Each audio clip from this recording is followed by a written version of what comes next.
الحمد لله الحمد لله نحمده ونستعينه ونؤمن به ونتوكل عليه ونعوذ بالله من شرور أنفسنا ومن سيئات أعمالنا من يهده الله فلا مضل له ومن يضلل فلا هادي له وأشهد أن لا إله إلا الله وحده لا شريك له وأشهد أن محمدا عبده ورسوله أرسله بالهدى ودين الحق ليظهره على الدين كله ولو كره المشركون اللهم صل على محمد وعلى آل محمد كما صليت على إبراهيم وعلى آل إبراهيم وبارك على محمد وعلى آل محمد كما باركت على إبراهيم وعلى آل إبراهيم إنك حميد مجيد أما بعد فإن خير الكلام كلام الله وخير الهدي هدي محمد صلى الله عليه وسلم وشر الأمور محدثاتها وكل محدثة بدعة وكل بدعة ضلالة وكل ضلالة في النار يا أيها الذين آمنوا اتقوا الله حق تقاته ولا تموتن إلا وأنتم مسلمون يا أيها الناس اتقوا ربكم الذي خلقكم من نفس واحدة وخلق منها زوجها وبث منهما رجالا كثيرا ونساء واتقوا الله الذي تساءلون به والأرحام إن الله كان عليكم رقيبا يا أيها الذين آمنوا اتقوا الله وقولوا قولا سديدا يصلح لكم أعمالكم ويغفر لكم ذنوبكم ومن يطع الله ورسوله فقد فاز فوزا عظيما أعوذ بالله من الشيطان الرجيم بسم الله الرحمن الرحيم الله الذي خلقكم من ضعف ثم جعل من بعد ضعف قوة ثم جعل من بعد قوة ضعفا وشيبا يخلق ما يشاء وهو العليم القدير സഹോദരന്മാരെ സഹോദരികളെ ജീവിതത്തിന്റെ എല്ലാ മേഖലകളിലും അള്ളാഹുവിന്റെ നിയമനിർദ്ദേശങ്ങൾ പാലിച്ചുകൊണ്ട് ജീവിക്കുവാൻ കൽപ്പിക്കപ്പെട്ടവരാണ് നാം ഓരോരുത്തരും എന്ന് ഉണർത്തുന്നു. നാം ഏവരെയും അല്ലാഹു സുബ്ഹാനഹു വ തആല ആ നിലയിൽ ജീവിക്കുവാനും ഈ ലോകത്തോട് വിട പറയുവാനുമുള്ള തൗഫീഖ് നൽകുമാറാകട്ടെ എന്ന് പ്രാർത്ഥിക്കുകയും ചെയ്യുന്നു. വിശുദ്ധ ഖുർആനിലെ 30-ാം അധ്യായം അർ-റൂം അതിലെ 54-ാമത്തെ വചനമാണ് ഞാൻ ഓതി കേൾപ്പിച്ചത്. നമ്മൾ സാധാരണ നമ്മുടെ മനുഷ്യന്റെ ജീവിതത്തിന് ഒരു ചാക്രികമായ ഒരവസ്ഥയുണ്ട്. ആ അവസ്ഥ എന്ന് പറഞ്ഞാൽ സാധാരണ നമുക്ക് എല്ലാവർക്കും അറിയാം. ഒന്ന്, നാം ആരായിരുന്നു എന്തായിരുന്നു എന്ന് പറയപ്പെടാൻ പറ്റാത്ത രൂപത്തിൽ ഒരു ഇന്ദ്രിയ തുള്ളിയായി പിതാവിന്റെ മുതുകിലായിരുന്നു ഒരു അവസ്ഥ. അതാണ്. പിന്നെ മാതാവിന്റെ ഗർഭാശയത്തിലേക്ക് എത്തി, അവിടെ വളർന്നു. പിന്നീട് നാം ഓരോ ഘട്ടം പറയുമ്പോൾ സാധാരണ പറയാറുള്ളത് ശൈശവം, ബാല്യം, കൗമാരം, യൗവനം, മധ്യവയസ്കത, വാർദ്ധക്യം എന്നിങ്ങനെയുള്ള ഘട്ടങ്ങൾ നമ്മൾ പറയാറുണ്ട് നമ്മുടെ ജീവിതത്തിലെ പ്രായവുമായി ബന്ധപ്പെടുത്തി. വിശുദ്ധ ഖുർആൻ ഇത്തരം കാര്യങ്ങൾ വളരെ കൃത്യമായി നമ്മൾക്ക് പറഞ്ഞു തരിക കൂടി ചെയ്യുന്നുണ്ട്. അതിൽപ്പെട്ട ഒരു വചനമാണ് ഇത്. പല വചനങ്ങളുണ്ട്. സൂറത്ത് റൂമിലെ ഈ വചനത്തിൽ അള്ളാഹു നമ്മുടെ ആ ഘട്ടങ്ങളെ കുറിച്ച് പറയുന്നു. അല്ലാഹുല്ലദീ ഖലഖക്കും, അള്ളാഹുവാണ് നിങ്ങളെ സൃഷ്ടിച്ചത്. മിൻ ലഅഫിൻ, ബലഹീനമായ അവസ്ഥയിലാണ് നിങ്ങളെ സൃഷ്ടിച്ചത്. സുമ്മ ജഅല മിൻ ബഅദി ലഅഫിൻ ഖുവ്വ, ആ ബലഹീനമായ അവസ്ഥയ്ക്ക് ശേഷം പിന്നെ അല്ലാഹു സുബ്ഹാനഹു വ തആല നിങ്ങൾക്ക് ഖുവ്വത്ത്, ശക്തി നൽകി. സുമ്മ ജഅല മിൻ ബഅദി ഖുവ്വത്തിൻ ലഅഫൻ, ആ ശക്തിക്ക് ശേഷം പിന്നെ വീണ്ടും നിങ്ങൾക്ക് ദൗർബല്യവും നരയുമാണ് അല്ലാഹു സുബ്ഹാനഹു വ തആല നിങ്ങൾക്ക് നൽകിയത്. യഖ്ലുഖു മാ യശാ, അവൻ ഉദ്ദേശിക്കുന്നതെല്ലാം അവൻ സൃഷ്ടിക്കുന്നു. വഹുവൽ അലീമുൽ ഖദീർ, അവൻ സർവജ്ഞനും സർവശക്തനുമാകുന്നു എന്നാണ് ഞാൻ ഓതി വെച്ച വചനത്തിന്റെ സാരം. ഇതാണ് നമ്മുടെ അവസ്ഥയെക്കുറിച്ച് കൃത്യമായി ഒന്ന് ആദ്യം ഞാൻ പറഞ്ഞത്.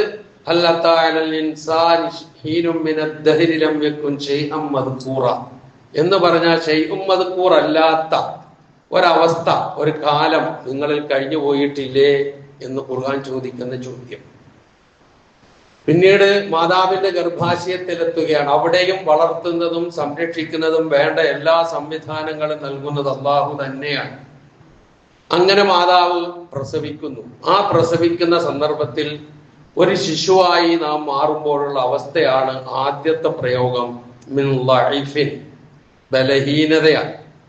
മറ്റു പല ജീവജാലങ്ങളുടെ കുട്ടികളും നമ്മളുടെ മനുഷ്യ മക്കൾ കുട്ടികളും തമ്മിലുള്ള വ്യത്യാസം നമുക്ക് പരിശോധിച്ചാൽ ആ പ്രയോഗം നമുക്ക് മനസ്സിലാക്കാൻ കഴിയും.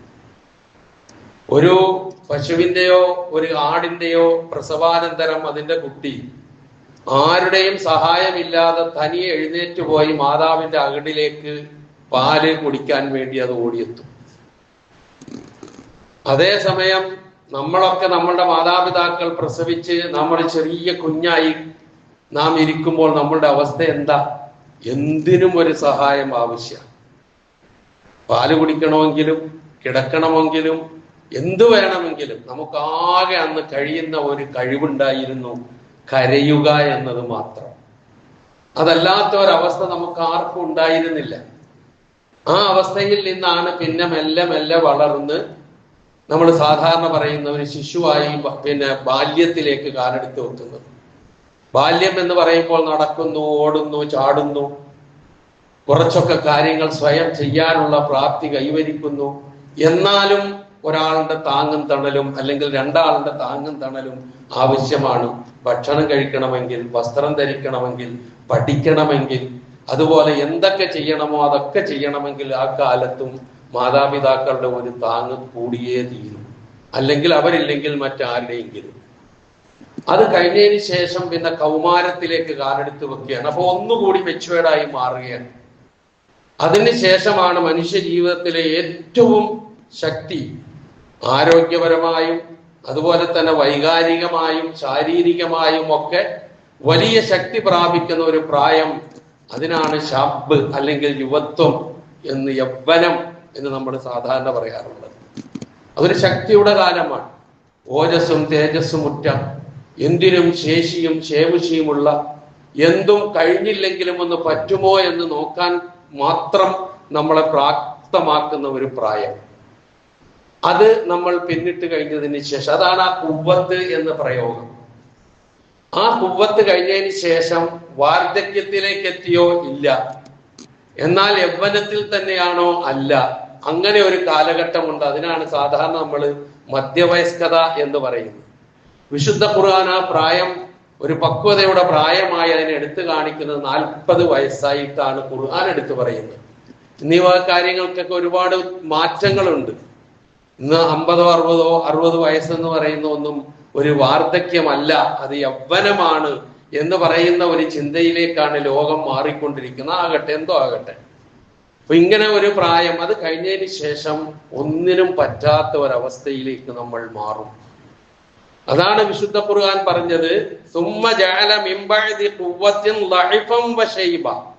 ഈ ശക്തി അത് യൗവനമായിരുന്നാലും മധ്യവയസ്കതയായിരുന്നാലും അത് കഴിഞ്ഞതിന് ശേഷം എത്തിപ്പെടുന്ന ഒരവസ്ഥയാണ് വീണ്ടും ആ ബാല്യകാലത്തെ പോലെ അല്ലെങ്കിൽ ആ ശൈശവ ശിശുക്കളെ പോലെ അങ്ങോട്ട് മാറുന്ന ഒരവസ്ഥാവിശേഷത്തിലേക്ക് മാറും മനുഷ്യൻ എന്നാണ് വിശുദ്ധ ഖുർആൻ ഇവിടെ. അതോടൊപ്പം തന്നെ നരക്കുക കൂടി ചെയ്യും. ലഇഫൻ വശൈബ രണ്ടും കൂടി ഒരുമിച്ചാ പറഞ്ഞത്. നര ഒരു വിശ്വാസിയെ സംബന്ധിച്ചിടത്തോളം മോശമാണെന്നാണ് നമ്മളൊക്കെ സാധാരണ കരുതാറുള്ളത്. അങ്ങനെയല്ല. നരയെ 2 രൂപത്തിൽ ഇസ്ലാമിന്റെ കാഴ്ചപ്പാടിൽ നമുക്ക് സന്തോഷ വാർത്തയാണ്. എന്താ സന്തോഷ വാർത്ത? നിനക്ക് ചെയ്യാവുന്ന കാര്യങ്ങളൊക്കെ നീ ഇവിടെ ചെയ്തു, ഇനി നിനക്ക് മടങ്ങാനുള്ള സമയമായിരിക്കുന്നു, ഒരു മുന്നറിയിപ്പും കൂടിയാണ്. അപ്പൊ ഇങ്ങനെയാണ് അതിനെ നാം വിലയിരുത്തേണ്ടത്. അത് നമ്മൾ ആ ഒരു അവസ്ഥയിലേക്ക് എത്തുമ്പോൾ അത് ഞാൻ ആയിട്ടില്ല, ആകാനായിട്ടില്ല, എനിക്ക് നിത്യഹരിത യൗവനമാണ് എന്നൊക്കെ പറഞ്ഞു നോക്കാൻ കഴിയുമെന്നുള്ളതല്ലാതെ സ്വന്തം ഈ കഴുത്തിലേക്ക് നോക്കിയാൽ, സ്വന്തം തൊലിയിലേക്ക് നോക്കിയാൽ അത് കൃത്യമായി അറിയും, മനസ്സിലാവും. ആ ഒരവസ്ഥയിലേക്ക് അള്ളാഹു അങ്ങോട്ടാക്കും. ഖുർആനാണ് ഇത് പറയുന്നത്. ആ ഒരവസ്ഥയെ സംബന്ധിച്ച് ഖുർആൻ പറയുന്ന 2-3 വചനങ്ങളുടെ ദീർഘമായ വചനങ്ങളാണ്. അതിൽ ആ ഭാഗം മാത്രം ഞാൻ എടുക്കട്ടെ. തുമ്മ നുഹ്രിജുക്കും തിഫ്ല, ഗർഭാശയത്തിൽ ഒരു നിശ്ചിത സമയം അള്ളാഹു താമസിപ്പിച്ചതിന് ശേഷം പറയുന്നു തുമ്മ നുഹ്രിജുക്കും തിഫ്ല, പിന്നെ കുഞ്ഞായിട്ട് നിങ്ങളെ പുറത്തു കൊണ്ടുവരും. തുമ്മലി തബലുഹു അശുദ്ധക്കും, പിന്നെ നിങ്ങൾ പ്രായപൂർത്തിയും തന്റെ ഇടവും ആർജിക്കുന്ന അവസ്ഥയെത്തും. അങ്ങനെയുള്ളതിൽ വമിങ്കും മയ്യുത്തവഫ, നിങ്ങളിൽ നേരത്തെ തന്നെ മരണപ്പെട്ടു പോകുന്നവരുണ്ടാകാം. വമിങ്കും മയ്യുറദ്ദു ഇലാ അർദലിൽ ഉമർ, അവശമായ പ്രായത്തിലേക്ക് മടക്കപ്പെടുന്നവരുണ്ടാകാം. ആ പ്രായത്തെ കുറിച്ച് പറയുകയാണെങ്കിൽ ഒരുപാട് അറിവ്, ഒരുപാട് കാര്യങ്ങളൊക്കെ അറിയാമായിരുന്നതിന് ശേഷം ഒന്നും അറിയാൻ പറ്റാത്ത അവസ്ഥയിലേക്ക് മടങ്ങിപ്പോകുന്നു. അല്ലേ? വാർദ്ധക്യമെന്ന് ചിന്തിച്ചു നോക്കുമ്പോൾ ഖുർആന്റെ പ്രയോഗങ്ങളാണ് നാം മനസ്സിലാക്കേണ്ടത്. വേറൊരു സ്ഥലത്ത് അള്ളാഹു സൃഷ്ടിപ്പിനെ കുറിച്ച് ഇങ്ങനെ പറഞ്ഞതിന് ശേഷം ഏറ്റവും അവസാനം നൽകിയ ഓരോ അവസ്ഥയെ കുറിച്ച് പറഞ്ഞതിന് ശേഷം ഇതൊക്കെ അള്ളാഹു ചെയ്തു തന്നു, പക്ഷേ വളരെ കുറച്ച് മാത്രമേ നന്ദി കാണിക്കുന്നുള്ളൂ എന്നാണ് പറയുന്നത്. അപ്പൊ ആ സൃഷ്ടിപ്പ്, അതിന്റെ രൂപം, അത് കളിമണ്ണ്, ബീജം, അതുപോലെ തന്നെ ഭ്രൂണം, മാംസപിണ്ഡം, അത് പിന്നെ ഒരു രൂപപ്പെടുത്തി അതൊരു നല്ല കോലത്തിൽ കുറ്റമറ്റ നിലയിൽ പുറത്തേക്ക് അള്ളാഹു തന്നു, കൊണ്ടുവന്നു, വളർത്തി വലുതാക്കി. ഇവിടെ വളരാനും പിന്നെ ജീവിക്കാനും ഒക്കെ ഉള്ള സർവ്വ സാഹചര്യങ്ങളും അള്ളാഹു സുബ്ഹാനഹു വ തആല ഒരുക്കി തന്നു. അങ്ങനെയൊക്കെ നമ്മുടെ സൃഷ്ടിപ്പിനെ കുറിച്ച് ഓർമ്മിപ്പിച്ചതിന് ശേഷം നമ്മുടെ ഈ രണ്ടാം ബാല്യത്തെ കുറിച്ച്, രണ്ടാം ശൈശവത്തെ കുറിച്ച് പറയുന്നതാണ് ഞാൻ ഇന്നൊരല്പം പരാമർശിക്കാൻ ഉദ്ദേശിക്കുന്നത്. ആ വിശുദ്ധ ഖുർആന്റെ ആ വചനം വളരെ ചിന്തിക്കേണ്ടതാണ്. നമ്മളൊക്കെ സൂറത്തുർ റൂമിലെ ആ വചനം ഒന്ന് ഓതുമ്പോൾ, കാണുമ്പോൾ ഒന്നും കൂടി നമ്മളിലേക്കൊന്ന് പോകണം, നമ്മളിലേക്കൊന്ന് തിരിച്ചു പോകാൻ നാം തയ്യാറാകണം. അതാണ് സൂചിപ്പിക്കാനുള്ളത്. അതാണ് വാർദ്ധക്യം എന്ന് പറയുന്നത് മനുഷ്യന്റെ ജീവിതത്തിലെ രണ്ടാമത്തെ ശൈശവമാണ്, അല്ലെങ്കിൽ രണ്ടാമത്തെ ബാല്യമാണ്, അല്ലെങ്കിൽ രണ്ടാമത്തെ തുഫൂലത്താണ് എന്ന് തിഫുല് എന്നുള്ള പ്രയോഗം വെച്ച് പറയുമ്പോൾ അങ്ങനെ നമുക്ക് പറയാൻ കഴിയും. പിന്നെ ആ നിലയിലുള്ള ഒരു സംഗതി വരുമ്പോൾ മനുഷ്യൻ അല്ലാഹു സൃഷ്ടിച്ചു, ഇങ്ങനെ ഈ രൂപത്തിലാക്കി. ഈ എവിടൊക്കെ ഈ വാർദ്ധക്യത്തെ കുറിച്ച് ഖുർആൻ പറയുന്നുണ്ടോ, അല്ലെങ്കിൽ ഏറ്റവും അവശതയുള്ള ഒരു പ്രായത്തിലേക്ക് മടക്കപ്പെടും എന്ന് പറയുന്നുണ്ടോ, അവിടെ ഒക്കെ ഒരു പ്രയോഗം ശ്രദ്ധിച്ചോ നിങ്ങൾ.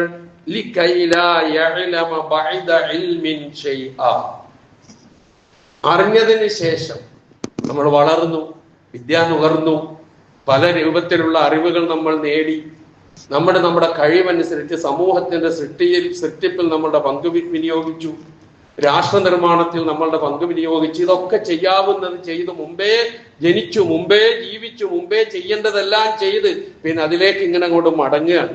ആ മടങ്ങുന്ന അവസ്ഥയെ കുറിച്ച് പറയുന്ന ഈ വാക്കിൽ ഇത് പല സ്ഥലങ്ങളിൽ ഖുർആൻ പറഞ്ഞിട്ടുണ്ട്, ഒരു സ്ഥലത്തൊന്നുമല്ല. അപ്പൊ എന്തൊക്കെയാ നമുക്ക് നഷ്ടപ്പെടുക? ഓർമ്മശക്തി നഷ്ടപ്പെടും, ചിന്താശക്തി നഷ്ടപ്പെടും, കാഴ്ചശക്തി കുറഞ്ഞു വരും, കേൾവി ശക്തി കുറഞ്ഞു വരും, ആരോഗ്യം ക്ഷയിച്ചു തുടങ്ങും. മറ്റുള്ളവരുടെ ആ ചെറിയ പ്രായത്തിൽ ഒരു കുഞ്ഞായിരിക്കുമ്പോൾ മറ്റുള്ളവരുടെ സഹായം എത്ര ആവശ്യമായി വന്നിരുന്നുവോ അത്രയും ആവശ്യമായി വരുന്ന ഒരു അവസ്ഥയിലേക്ക് നമ്മൾ അങ്ങോട്ട് മാറുകയാണ്. പരസഹായമില്ലാതെ ഒന്നും ചെയ്യാൻ പറ്റാത്ത അവസ്ഥ. ഇതൊക്കെയാണല്ലോ വാർദ്ധക്യത്തിലേക്ക് എത്തുമ്പോൾ സംഭവിക്കുക. എന്നുവെച്ചാൽ കുഞ്ഞുങ്ങളെ പോലെ ആയിത്തീരുക എന്ന് ചുരുക്കത്തിൽ പറഞ്ഞാൽ അതാണ് ആ കാഴ്ചപ്പാട് ഖുർആൻ പറഞ്ഞത്. ഇപ്പൊ നമ്മൾ നോക്കുക, ചെറിയ കുഞ്ഞുങ്ങളുടെ, നമ്മളുടെ മക്കളാകട്ടെ നമ്മളുടെ പേരക്കിടാങ്ങളാകട്ടെ, ചെറിയ കുഞ്ഞായിരിക്കുമ്പോൾ ആ കുഞ്ഞുങ്ങളുടെ വികൃതികൾ കുസൃതികളായി നമ്മൾ കാണുകയും ആസ്വദിക്കുകയും അനുഭവിച്ചറിയുകയും സന്തോഷിക്കുകയും പ്രോത്സാഹിപ്പിക്കുകയും ഒക്കെ നമ്മൾ ചെയ്യും. അതേസമയം ഒരാൾ വയസ്സായി വാർദ്ധക്യത്തിലെത്തി ആ വൃദ്ധന്മാരുടേതായ അങ്ങനെയുള്ള ഏതെങ്കിലും രൂപത്തിലുള്ള വികൃതികൾ കണ്ടാലോ അത് നമുക്ക് അസഹ്യമാണ്, അത് നമുക്ക് ശല്യമാണ്. ആ രൂപത്തിൽ നമ്മൾ തന്നെ മാറും. ഇത് മനുഷ്യ പ്രകൃതിയാണ്, അത് ആരെ കുറ്റപ്പെടുത്തിയിട്ട് കാര്യമില്ല. ആ നിലയിലേക്ക് നമ്മൾ അങ്ങോട്ട് മാറും. എന്നിട്ടോ കുഞ്ഞുങ്ങൾ വളർന്നാൽ നമുക്കൊരു പ്രതീക്ഷയുണ്ട്, ആ കുഞ്ഞുങ്ങൾ താങ്ങും തണലുമായി നാളെ നമുക്കുണ്ടാവും എന്നുള്ളൊരു പ്രതീക്ഷ. വാർദ്ധക്യത്തിലെത്തിയിട്ട് കുഞ്ഞുങ്ങളുടെ സ്വഭാവത്തിലേക്ക് മാറിയവരെ സംബന്ധിച്ചിടത്തോളം അവരെ കുറിച്ചുള്ള ചിന്ത ഓർമ്മ പലപ്പോഴും, അല്ലെങ്കിൽ നമ്മുടെ മനസ്സിൽ വരുന്ന ആലോചന എന്താ? ഇത് കഴിഞ്ഞു പോകാനുള്ളവരാണ്, ഇനി അധികകാലമൊന്നും ഉണ്ടാവൂല, കഴിഞ്ഞു കിട്ടിയെങ്കിൽ എന്ന് ആഗ്രഹിക്കുക പോലും ചെയ്യുന്ന ഒരവസ്ഥയിലേക്കാണ് എത്തുക. മഹാനായ ഉമർ ഇബ്നുൽ ഖത്താബ് റളിയല്ലാഹു അൻഹുവിനോട് ഒരിക്കൽ ഒരു മനുഷ്യൻ വന്നിട്ട് പറഞ്ഞു, അല്ലയോ അമീറുൽ മുഅ്മിനീൻ, എനിക്കൊരു ഉമ്മയുണ്ട്. ഇന്നലീ ഉമ്മൻ ബലഗ മിൻഹൽ കിബർ, എന്റെ ഉമ്മ വാർദ്ധക്യത്തിലെത്തി. അന്നഹാ ലാ തഖ്ദി ഹാജതഹാ ഇല്ലാ വലഹരി ലഹാ മത്തിയ, എന്റെ മുതുകത്ത് ഇരുത്തിക്കൊണ്ടല്ലാതെ അവരുടെ ആവശ്യങ്ങൾ നിർവഹിക്കാൻ കഴിയില്ല, അത്രമാത്രം വിഷമിക്കുന്നുണ്ട് എന്റെ ഉമ്മ. അങ്ങനെ ഒരു ഉമ്മ എനിക്കുണ്ട്. ഞാൻ ആ തോളത്തിരുത്തിക്കൊണ്ട്, എന്റെ മുതുകത്തിരുത്തിക്കൊണ്ട് ഉമ്മക്ക് എന്തൊക്കെയാണോ ആവശ്യം അതൊക്കെ ഞാൻ ചെയ്തു കൊടുക്കുന്നുണ്ട് എന്ന് പറഞ്ഞിട്ട് അദ്ദേഹം ചോദിക്കുന്ന ഒരു ചോദ്യമുണ്ട്, ഫഹൽ അദ്ദൈതു ഹഖ്ഖഹ, ആ ഉമ്മയോടുള്ള എന്റെ ഹക്ക്, എന്റെ ബാധ്യത, എന്റെ ഉത്തരവാദിത്വം ഞാൻ നിറവേറ്റുമോ ഇതിലൂടെ എന്ന് ചോദിച്ചപ്പോൾ മഹാനായ ഉമർ ഇബ്നുൽ ഖത്താബ് റളിയല്ലാഹു അൻഹുവിന്റെ വളരെ ചിന്തനീയമായ ഒരു മറുപടി ഉണ്ട്. എന്താണ് ആ മറുപടി എന്നറിയോ? ലാ, ഇല്ല. ലിഅന്നഹാ കാനത് തസ്നഉ ബിക ദാലിക വഹിയ തതമന്നാ ബഖാഉക, നിന്റെ ഉമ്മ നിന്നെ അതുപോലെ തോളത്തിരുത്തി നിന്റെ ആവശ്യങ്ങൾ നിർവഹിക്കാൻ എല്ലാ സൗകര്യങ്ങളും ചെയ്തു തന്ന് നിന്നെ താലോലിച്ച് പ്രയാസപ്പെട്ട് നിന്നെ വളർത്തിയപ്പോൾ നിന്റെ ഉമ്മയുടെ മനസ്സിൽ ഒരു പ്രതീക്ഷയുണ്ട്. എന്താണ് ആ പ്രതീക്ഷ? നീ എന്നെന്നും എന്റെ ഒപ്പം ഉണ്ടാകും എന്നുള്ള പ്രതീക്ഷ. അതുകൊണ്ടാണ് നീ അങ്ങനെ ചെയ്തത്, അന്ന് ഉമ്മ അങ്ങനെ ചെയ്തത്. അതുകൊണ്ടാ നീ ഇപ്പോൾ ഈ ചെയ്തു എന്ന് പറയുന്നത്, ചെയ്യുന്നു എന്ന് പറയുന്നത് ഒരിക്കലും ജീവിച്ചിരിക്കും, എനിക്ക് അത്താണിയാവും എന്ന പ്രതീക്ഷയിലല്ല, അത് വേർപിരിഞ്ഞു പോകും, മരിച്ചു വേർപിരിഞ്ഞു പോകും എന്ന പ്രതീക്ഷയിലാണ് നീ അത് ചെയ്യുന്നത്.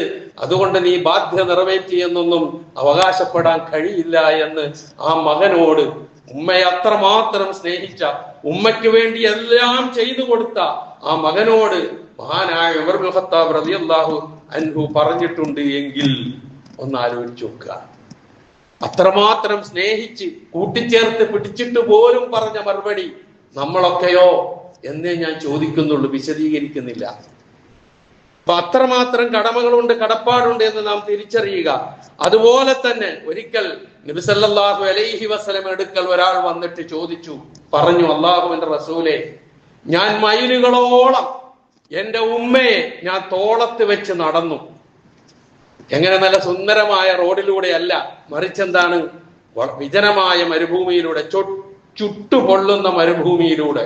ആ മരുഭൂമി ചുട്ടുപൊള്ളുന്നതിനെ കുറിച്ച് അദ്ദേഹം പറഞ്ഞ വാക്ക് എന്താണെന്നറിയോ? ഒരു കഷ്ണം മാംസം ആ മരുഭൂമിയിലേടെ പുറത്തേക്ക് അങ്ങോട്ട് വെച്ചു കൊടുത്ത അപ്പ തന്നെ ചുട്ടെടുത്ത് തിന്നാം, അത്രമാത്രം ചൂടുള്ള മരുഭൂമി. ആലോചിച്ച് നോക്ക്. അങ്ങോട്ട് വെച്ചാൽ ചുട്ടിങ്ങോട്ട് എടുക്കാം. ആ നിലയിലുള്ള പാകപ്പെടുത്തി തിന്നാവുന്ന നിലയിൽ കിട്ടുന്ന ഒരവസ്ഥയിലുള്ള ഒരു മരുഭൂമി. ആ മരുഭൂമിയിലൂടെയാണ് എന്റെ ഉമ്മയുടെ കാലിനൊന്നും സംഭവിക്കരുത് എന്ന് വിചാരിച്ച് ഞാൻ ഉമ്മയെ എന്റെ തോളത്തിട്ടുകൊണ്ട് ഞാൻ നടന്നത്. എന്നിട്ട് അദ്ദേഹം ചോദിച്ചെന്താന്നറിയോ റസൂലിനോട്, അള്ളാഹുവിന്റെ റസൂലെ, എന്റെ ഉമ്മയോടുള്ള ബാധ്യത ഞാൻ നിറവേറ്റിയോ? നബി സല്ലല്ലാഹു അലൈഹി വസല്ലമയുടെ മറുപടി ഒരു സാന്ത്വനത്തിന്റെ മറുപടിയാണ് റസൂല് പറഞ്ഞത്. എന്താണെന്നറിയോ? നിന്റെ ഉമ്മ നിന്നെ പ്രസവിക്കുമ്പോൾ അനുഭവിച്ച ഒരുപാട് വേദനകളുണ്ട്. ആ വേദനകളിൽ നിന്ന് ഒരു വേദനയ്ക്ക് പരിഹാരമായി എന്ന് വേണമെങ്കിൽ പറയാം എന്നാണ് റസൂൽ സല്ലല്ലാഹു അലൈഹി വസല്ലം പറഞ്ഞത്. എത്ര ഉണ്ട് പ്രിയമുള്ളവരെ, നമ്മളുടെ ജീവൻ കൊടുത്താൽ പകരമാകുമോ നമ്മുടെ ഉമ്മക്കും ബാപ്പയും നമുക്ക് ചെയ്തു തന്ന അധ്വാനത്തിന്റെയും പ്രയാസത്തിന്റെയും പ്രതിഫലമായി ജീവൻ കൊടുത്താൽ പകരമാകുമോ?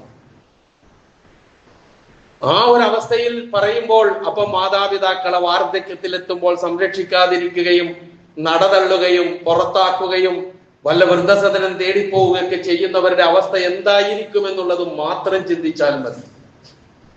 നമ്മുടെ സാധാരണ ചില ആരോരുമില്ലാത്ത ആൾക്കാരെ സംരക്ഷിക്കാനുള്ള വൃദ്ധസദനങ്ങളും സംവിധാനങ്ങളും ആവശ്യമാണ്, വേണ്ട എന്നല്ല പറയുന്നത്. പക്ഷേ എല്ലാവരുമുണ്ട്, എല്ലാ സൗകര്യങ്ങളുമുണ്ട്.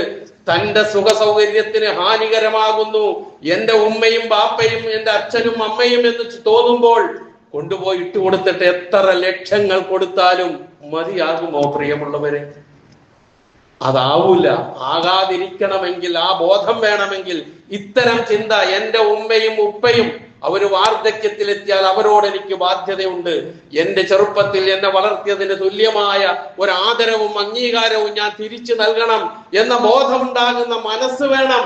ആ മനസ്സുള്ള ഇടങ്ങളിൽ വൃദ്ധസദനങ്ങൾ കുറയും. അതാണല്ലോ കണക്കുകൾ നമ്മുടെ മുമ്പിൽ പറയുന്നത്. കേരളത്തിൽ ഏറ്റവും കൂടുതൽ വൃദ്ധസദനങ്ങളുള്ള ജില്ല കോട്ടയം ജില്ലയാണ്. ഏറ്റവും കുറവ് വൃദ്ധസദനങ്ങളുള്ള, എന്നാൽ മുസ്ലിമീങ്ങൾ ഏറ്റവും കൂടുതൽ തിങ്ങിപ്പാർക്കുന്ന ജില്ല മലപ്പുറമാണ്. കണക്കുകളാണ് ഈ പറയുന്നത്. എന്തേ അവിടെ അങ്ങനെ കുറയാൻ കാരണം? ഈ ബോധമുള്ളത് കൊണ്ടാണ്. നടതള്ളൊരു കുറവാ. വളരെ അപൂർവമായി സംഭവങ്ങൾ നമുക്ക് കേൾക്കാൻ കഴിയുമെന്ന് മാത്രമേ ഉള്ളൂ. മറ്റുള്ളിടത്ത് അങ്ങനെയൊന്നുമല്ല. ഇതാണ് അതിന്റെ അവസ്ഥ എന്ന് തിരിച്ചറിയുക. അപ്പൊ അതുകൊണ്ട് അത് തന്നെയുമല്ല, ഇനി ഒരു സംഭവം നിങ്ങൾ കേട്ടോളി. മഹാനായ അബ്ദുല്ലാഹിബിൻ ഉമർ റളിയല്ലാഹു അൻഹു കഅബയുടെ പരിസരത്ത് ഇങ്ങനെ നിൽക്കുകയാണ്.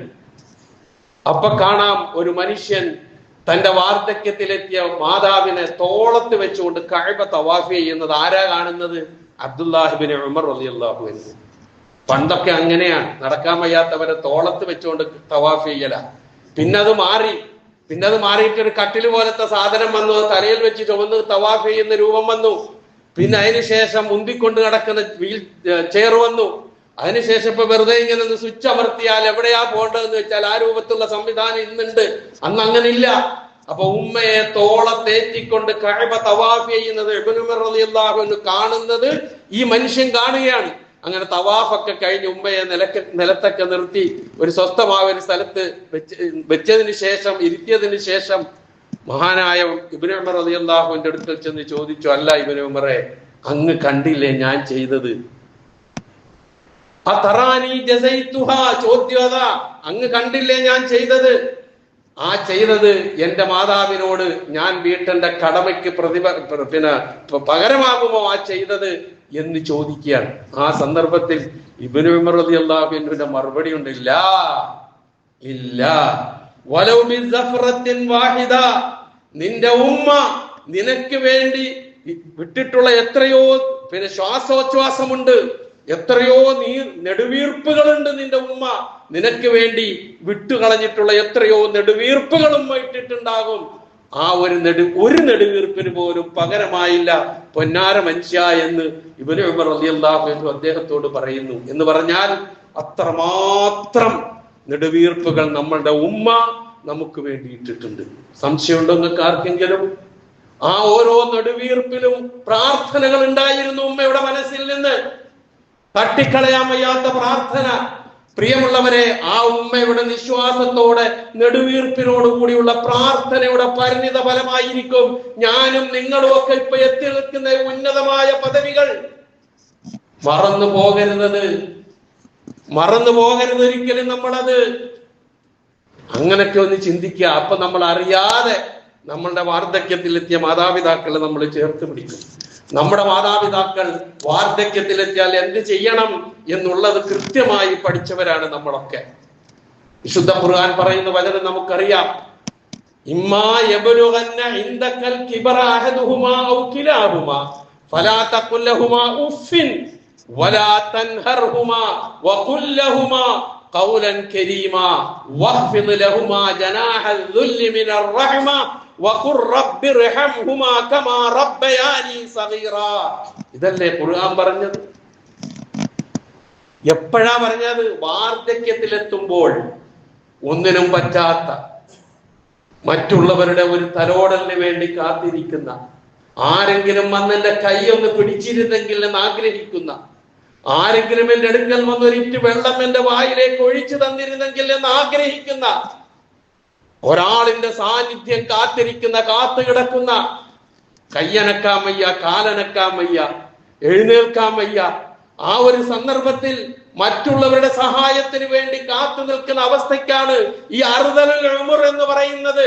അള്ളാഹുവിന്റെ റസൂൽ പ്രാർത്ഥിച്ച കൂട്ടത്തിൽ അല്ലാഹുമ്മ ഇന്നി അഊദു ബിക അൻ ഉറദ്ദ ഇലാ അർദലിൽ ഉമർ, ഒന്നിനും വയ്യാത്ത നിസ്സഹായതയുടെ അവസ്ഥയിലേക്ക് പോകുന്ന, ആ ദൗർബല്യത്തിന്റെ സ്ഥിതിയിലേക്ക് മടക്കപ്പെടുന്ന അവസ്ഥയിൽ നിന്ന് അല്ലാഹുവേ ഞാൻ നിന്നോട് കാവലിനെ തേടുന്നു എന്ന് നബി സല്ലല്ലാഹു അലൈഹി വസല്ലം പ്രാർത്ഥിച്ചിരുന്നു. അത്ര ഗൗരവമുള്ള ഒരു അവസ്ഥയാണ്. അത് ആരും ഉണ്ടാവില്ല തിരിഞ്ഞു നോക്കാൻ.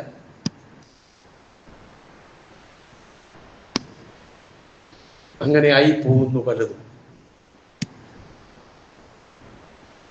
അപ്പൊ വാർദ്ധക്യത്തിൽ എത്തിയാൽ രണ്ടാളുമോ അല്ലെങ്കിൽ രണ്ടിൽ ഏതെങ്കിലും ഒരാളുമോ അവരോട് വെറുപ്പുളവാക്കുന്ന ഒരു വാക്ക് പോലും പറയരുത്. ചിന്തിക്കേണ്ട സ്ഥാനങ്ങളാണ്. ഞാൻ അതിന്റെ വിശദീകരണത്തിലേക്ക് പോകുന്നില്ല. വലാ തഖുൽ ലഹുമാ ഉഫിൻ, വെറുപ്പുളവാക്കുന്ന എന്താ ഈ ചെയ്തത് ഉമ്മ, എന്താ ഈ ചെയ്തത് വാപ്പ എന്ന് ചോദിക്കുന്ന ഒരു വാക്ക് പോലും വരരുത്. എന്നിട്ടല്ലേ ചവിട്ടി തള്ളല്, എന്നിട്ടല്ലേ പുറത്താക്കല്, എന്നിട്ടല്ലേ വൃദ്ധസദനത്തിൽ കൊണ്ടുപോയാക്കല്. ചിന്തിക്കാൻ പോലും കഴിയില്ല. അതാണ് നാം മനസ്സിലാക്കേണ്ടത്. പിന്നെന്ത് വേണം?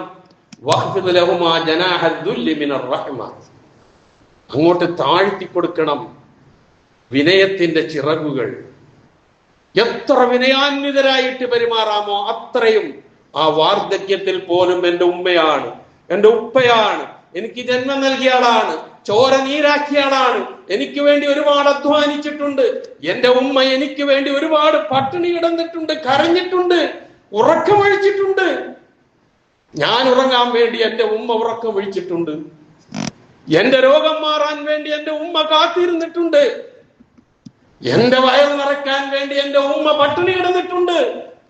ആലോചിക്ക് പ്രിയമുള്ളവരെ, 1 by 1 ആയിട്ട് ഇങ്ങനെ ചെയ്തിട്ടില്ല. ഇതൊക്കെ കൊണ്ടല്ലേ നമ്മൾ പിന്നെ നെഞ്ചു നിവർത്തി ഇങ്ങനെ നടക്കണം. എന്നിട്ട് അവരോടുള്ള ബാധ്യത നിറവേറ്റാൻ നമുക്ക് സന്മനസ് വരുന്നില്ലെങ്കിൽ നമ്മൾക്കൊക്കെ വിശ്വാസമുണ്ട് എന്ന് ആവശ്യപ്പെടാൻ കഴിയും. എന്നിട്ട് പ്രാർത്ഥിക്കാനാ പറഞ്ഞത്, റബ്ബിർഹംഹുമാ കമാ റബ്ബയാനി സഗീറ. എന്റെ ചെറുപ്പത്തിൽ എന്നെ വളർത്തുമ്പോൾ എന്തൊക്കെ ബുദ്ധിമുട്ടും പ്രയാസവും എൻ്റെ ഉമ്മയും ഉപ്പയും സഹിച്ചിട്ടുണ്ടോ അതിന് തുല്യമായ കാരുണ്യം എൻ്റെ ഉമ്മക്കും ബാപ്പക്കും കൊടുക്കണേ എന്നുള്ള ആ പ്രാർത്ഥന അവർ ജീവിച്ചിരുന്ന് വാർദ്ധക്യമായി ജീവിച്ചിരുന്നാലും ശരി, മരണപ്പെട്ടു കഴിഞ്ഞാലും ശരി, ഈ പ്രാർത്ഥന പ്രാർത്ഥിക്കാത്ത ഒരു മകൻ, ഒരു മകൾ എന്തിനാണ് മകനെന്നും പറഞ്ഞ് നടക്കുന്നത് എന്നുള്ള നമ്മൾ ചിന്തിക്കണം, ആലോചിക്കണം. അത്രയേറെ ബാധ്യതയും കടപ്പാടുമുണ്ട് എന്ന് തിരിച്ചറിയുക. ഇതാണ് സ്വന്തം മാതാപിതാക്കൾ വാർദ്ധക്യത്തിൽ എത്തുമ്പോൾ ശ്രദ്ധിക്കേണ്ടത്. ഇത് അവരോട് മാത്രമല്ല, വയോജനങ്ങളായ ഒരുപാട് ആളുകൾ നമ്മുടെ ഇടയിലുണ്ടാകും, ഉണ്ടല്ലോ. അവരോടെല്ലാമുള്ള കടമയും കടപ്പാടും കൃത്യമായി പഠിപ്പിച്ചു തരുന്നുണ്ട് പരിശുദ്ധ ഇസ്ലാം. ജീവിതത്തിന്റെ സായാഹ്നത്തിലേക്ക് വരുന്ന വയോജനങ്ങളായ ആളുകൾക്ക് താങ്ങും തണലുമാകാൻ കഴിയണം. വാക്കുകൊണ്ടും പ്രവൃത്തി കൊണ്ടും ഒരു കൈസഹായം കൊണ്ടും.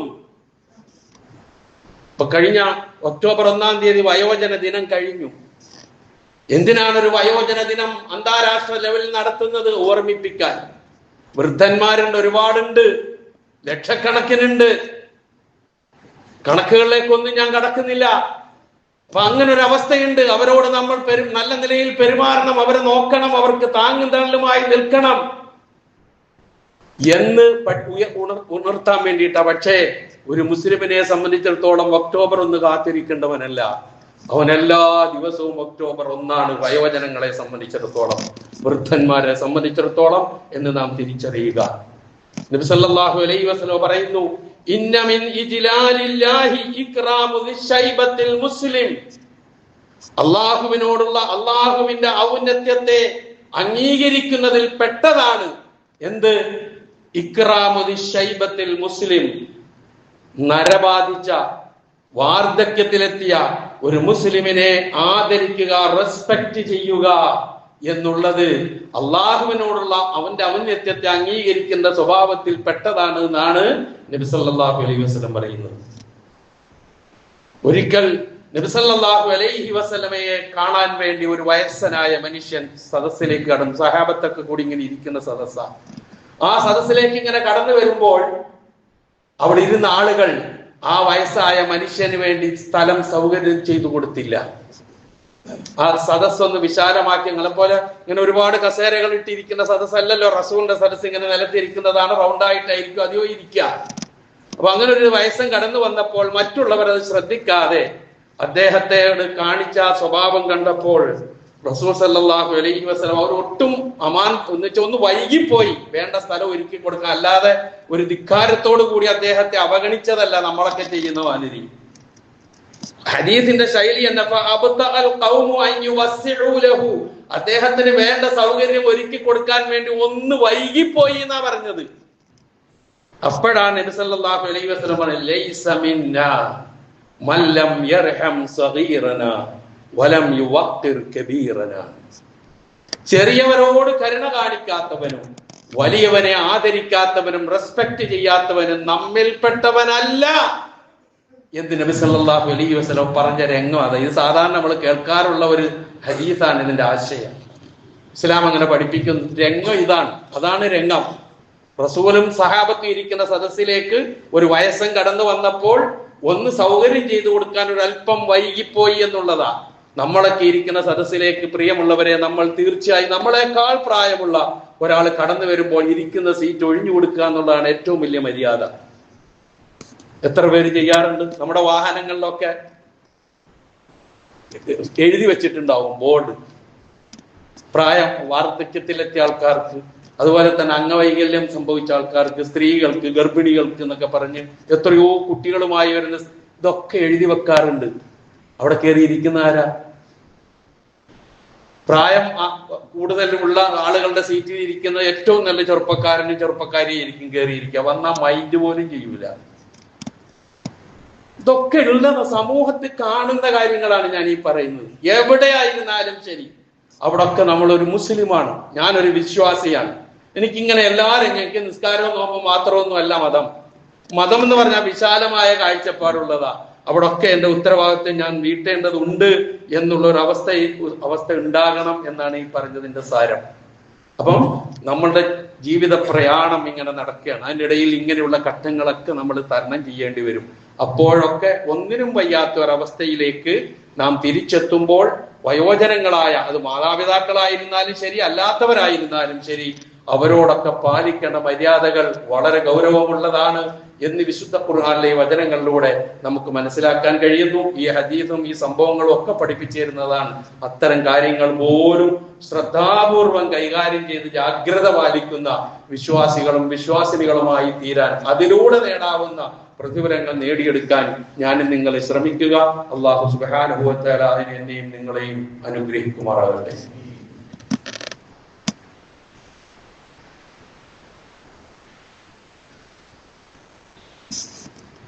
അൽഹംദുലില്ലാ الذي هدانا لهذا وما كنا لنهتدي لولا أن هدانا الله والصلاة والسلام على أشرف الأنبياء والمرسلين وعلى آله وصحبه أجمعين أما بعد. ഒരിക്കൽ കൂടി അള്ളാഹുവിന്റെ ആജ്ഞാനുവർത്തികളായി ജീവിക്കുവാൻ ഞാൻ ഉണർത്തുന്നു. വയോജനങ്ങളോടുള്ള മൃദുല സമീപനവും അവരെ ചേർത്ത് പിടിക്കേണ്ട ആവശ്യകതയും ബോധ്യപ്പെടുത്തുന്ന ഒരുപാട് മാതൃകകൾ ഇസ്ലാമിക ചരിത്രത്തിലുണ്ട്. ഈ പറഞ്ഞതിനോട് ആഡ് ചെയ്തുകൊണ്ട് ഒന്ന് രണ്ട് സംഭവങ്ങൾ കൂടി പറയട്ടെ. മൂസാ നബിയുടെ ചരിത്രം നമുക്കെല്ലാവർക്കും അറിയാം.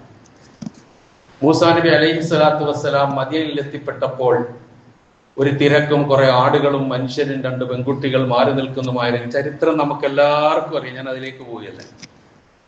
അപ്പൊ മൂസാ നബി അടുത്ത് എന്നാ സ്ത്രീകളോട് ചോദിക്കുന്നുണ്ട്, നിങ്ങൾ എന്താ ഇങ്ങനെ ദൂരെ മാറി നിൽക്കുന്നത് എന്ന് ചോദിക്കുന്നുണ്ട്.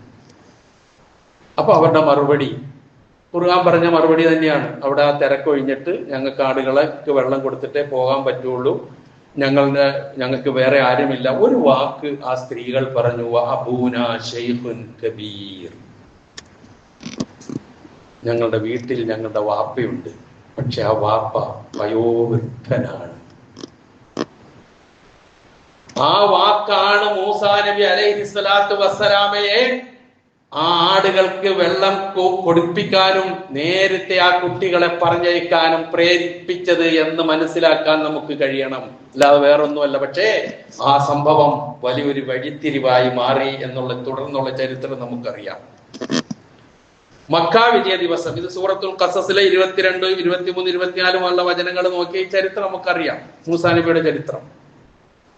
മക്കാ വിജയ ദിവസം അബൂബക്കർ സിദ്ദീഖ് റളിയല്ലാഹു അൻഹുവിന്റെ പിതാവ്, പേര് അബൂ ഖുഹാഫ, അന്നാണ് അദ്ദേഹം മുസ്ലിമായത്. അതുവരെ മുസ്ലിം ആയിരുന്നില്ല. അപ്പൊ മുസ്ലിം ആകാൻ വേണ്ടി അള്ളാഹുവിന്റെ റസൂലിന്റെ അടുക്കലേക്ക് വരികയാണ്. അബൂബക്കർ സിദ്ദീഖ് കയ്യിൽ പിടിച്ചു കൊണ്ടുവരികയാണ്. നബി സല്ലല്ലാഹു അലൈഹി വസല്ലമയുടെ സദസ്സിലെത്തി. ആ സന്ദർഭത്തിൽ വൃദ്ധനും നരബാധിതനുമായ അബൂ ഖുഹാഫയെ കണ്ടുകൊണ്ട് നബി സല്ലല്ലാഹു അലൈഹി വസല്ലം അബൂബക്കർ സിദ്ദീഖിനോട് പറഞ്ഞു, ലൗ അഖറർത ശൈഖ ഫീ ബൈതിഹി ലഅതൈനാഹു, ഈ വയസ്സായ മനുഷ്യനെ നീ നിന്റെ വീട്ടിൽ നിർത്തിയിരുന്നുവെങ്കിൽ ഞാൻ അങ്ങോട്ട് വരുമായിരുന്നുവല്ലോ എന്ന് നോക്ക് നിങ്ങൾ. ആരാണിത് പറഞ്ഞത്? കാരുണ്യത്തിന്റെ പ്രവാചകൻ മുഹമ്മദ് മുസ്തഫ റസൂൽ കരീം സല്ലല്ലാഹു അലൈഹി വസല്ലം. എന്തിനാ ഈ വയസ്സിനെ ബുദ്ധിമുട്ടിച്ച് ഇങ്ങോട്ട് കൊണ്ടുപോയി? ഞാൻ അങ്ങോട്ട് വരുമല്ലോ. ഇത് റസൂല് പറഞ്ഞ വാക്കാ. നമുക്ക് അത്ര താഴാൻ പറ്റുമോ? ഏതെങ്കിലും വയസ്സന്മാരായ ആളുണ്ടെങ്കിൽ അയാൾ ഇങ്ങോട്ട് കൊണ്ടുപോയി എന്റെ മുമ്പിൽ വരട്ടെ, എന്നിട്ട് ഞാൻ നോക്കാം എന്ന് പറയുന്ന മാനസികാവസ്ഥയിലാണ് ഞാനും നിങ്ങളും. ഇത് റസൂലാ പറഞ്ഞത്. ആ വയസ്സായ മനുഷ്യനെ എന്തിനാ ബുദ്ധിമുട്ടിച്ച് എന്റെ അടുക്കലേക്ക് ഇങ്ങോട്ട് കൊണ്ടുവന്നത്? ഇതാണ് റസൂലും നമ്മളും തമ്മിലുള്ള വ്യത്യാസം. രണ്ടാമത്തെ സംഭവം. മൂന്നാമത്തത്, മഹാനായ ഉമർ ഇബ്നുൽ ഖത്താബ് റളിയല്ലാഹു അൻഹുവിന്റെ ഭരണകാലം. അദ്ദേഹം ഒരു വയസ്സനായ ഒരു മനുഷ്യനെ കണ്ടു. അയാൾ ജൂതനാണ്, യാചിച്ച് നടക്കുകയാണ് പല പള്ളികളുടെ മുന്നിൽ. ഇത് കാണുകയാണ് അദ്ദേഹം. ഇത് കണ്ടപ്പോൾ അദ്ദേഹത്തെ വിളിച്ചു വരുത്തിയിട്ട് അദ്ദേഹത്തോട് പറഞ്ഞു, ഒരു റിമ്മി എന്ന് പറഞ്ഞാല്, റിമ്മി എന്ന വാക്ക് പലർക്കും പരിചിതമായിരിക്കും. എന്ന് വെച്ചാൽ ഇസ്ലാമിക രാഷ്ട്രത്തിൽ ജിസിയ, കരം കൊടുത്തുകൊണ്ട്, നികുതി കൊടുത്തുകൊണ്ട്, ഇസ്ലാമിന്റെ നിയമം ഉൾക്കൊണ്ടുകൊണ്ട് ശത്രുത വെക്കാതെ ജീവിക്കുന്ന ആൾക്കാർക്കാണ് റിമ്മി എന്ന് പറയുക. അതിൽ പെട്ട ഒരാളാണിത്.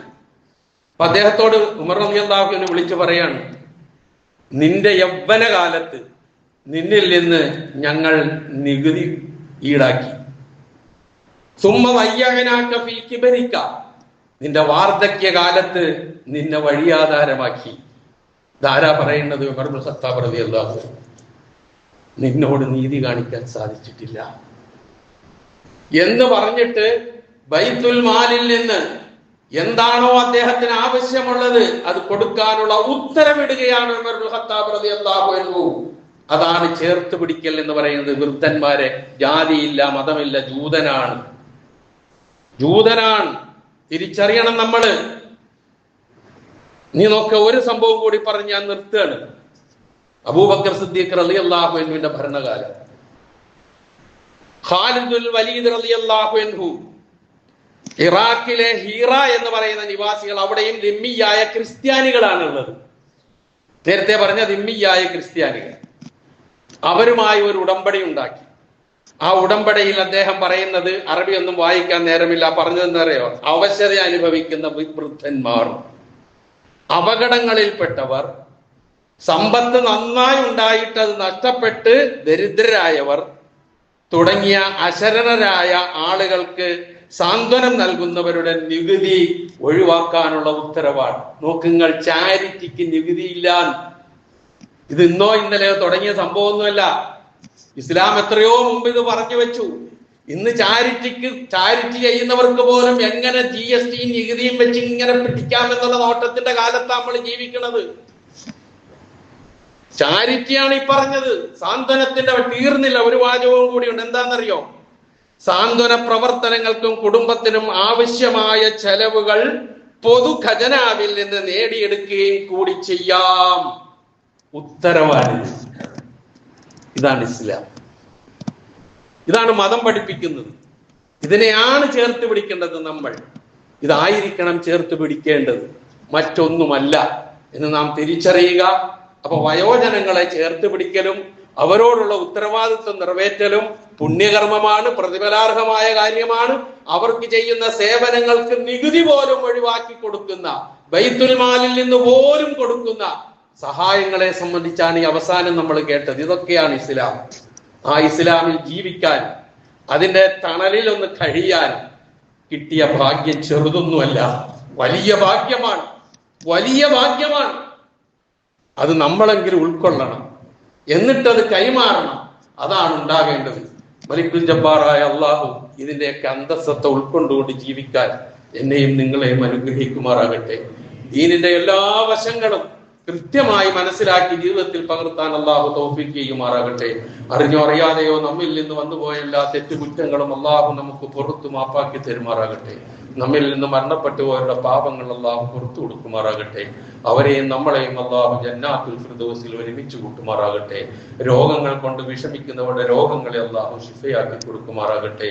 ഓപ്പറേഷൻ കഴിഞ്ഞും മറ്റു നിലയിലും പ്രയാസം അനുഭവിച്ച് ആശുപത്രികളിലും വീടുകളിലും കഴിച്ചുകൂട്ടുന്ന പലർക്കും വേണ്ടി പ്രാർത്ഥിക്കാൻ ആവശ്യപ്പെട്ടിട്ടുണ്ട്. അള്ളാഹു സുബ്ഹാനഹു വ തആല അവരുടെ എല്ലാ വിഷമങ്ങളെ അകറ്റി കൊടുക്കുമാറാകട്ടെ.